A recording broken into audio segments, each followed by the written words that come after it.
Land for job मामले में दिल्ली की एक कोर्ट ने राजद परिवार के लिए थोड़ी मुश्किलें खड़ी कर दी हैं, इसलिए कि अदालत ने यह आदेश दिया है कि लालू प्रसाद यादव, राबड़ी देवी और तेजस्वी प्रसाद यादव ये तीनों अपना पासपोर्ट न्यायालय में जमा कर दें। अगर उन्हें कभी विदेश यात्रा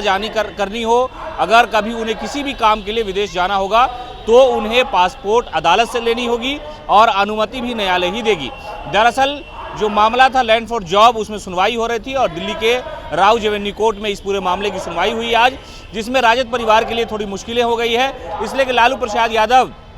इलाज के लिए विदेश जाते रहे और हाल के दिनों में ही तेजस्वी प्रसाद यादव जापान गए थे बिहार टूरिज्म के एक प्रोग्राम में, और राबड़ी देवी भी जब किडनी ट्रांसप्लांट हुआ था लालू प्रसाद यादव का, उन दिनों वो उनके साथ थी। लेकिन न्यायालय ने इन पूरे मामले की सुनवाई करते हुए लैंड फॉर जॉब मामले में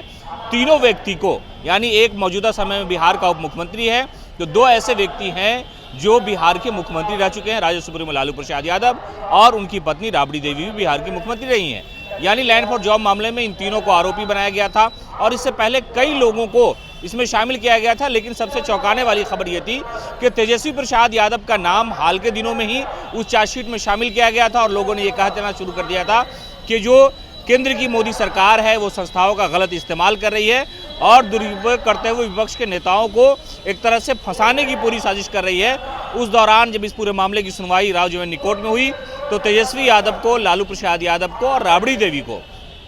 50,000 के मुचलके पर जो है जमानत दे दी गई थी और वो इस मामले में अभी जमानत पर हैं और जो अपना राजनीतिक उनकी सरगर्मी है वो लगातार जारी है। लेकिन इस मामले में जब आज सुनवाई हुई तो न्यायालय के सामने जो दलीलें रखी गई, उस दलील में बहुत सारी दलील थी, जमानत याचिका और कई तरह के मुद्दे थे। लेकिन अदालत ने यह फैसला किया कि इन तीनों को अगर विदेश जाना होगा, विदेश दौरे पर अगर ये तीनों नेता जाएंगे, तो उससे पहले उन्हें पासपोर्ट यहाँ जमा कर दें। हम अगर अनुमति देंगे, सरकार के साथ साथ जो विपक्ष के लोग हैं वो लगातार इन सारे मुद्दों को एक दूसरे को घेरते नजर आते हैं, लेकिन इन मामले पर जो है न्यायालय का जो रुख होता है उसी पर ये लोग अमल करते हैं, उन पर ही बात करते हैं। हालांकि लैंड फॉर जॉब मामले में तेजस्वी यादव और उनके जो कार्यकर्ता हैं, उनके नेता ये कहते रहे हैं कि उस वक्त उनकी इतनी उम्र नहीं थी कि वो नौकरी के बदले ज़मीन ले ले। ये पूरी तरह से साजिश है। सीबीआई और ईडी इन सारे कारनामों को लेकर के विपक्ष जो है लगातार केंद्र पर हमला करता रहा है। लेकिन अब न्यायालय ने यह फैसला लिया है कि इन दोनों का पासपोर्ट न्यायालय में जमा होगा और अगर इन्हें विदेश दौरे पर जाना होगा कभी, तो इन तीनों को अदालत से ही अनुमति लेनी होगी, वहाँ से पासपोर्ट उन्हें मिलेगा और वो पासपोर्ट लेकर के उसके बाद की जो प्रक्रिया होती है इमिग्रेशन की और सारी चीज़ें वो जा सकेंगे। तो न्यायालय ने एक तरह से समझिए कि लालू परिवार को राहत दी है तो मुश्किल में भी डाल दी है, इसलिए कि अब जो है न्यायालय का चक्कर लगाना होगा। पासपोर्ट लेने के लिए उन्हें अदालत जाना होगा, अदालत की अनुमति मिलेगी, उस अनुमति के बाद ही वो विदेश दौरे पर जा सकेंगे।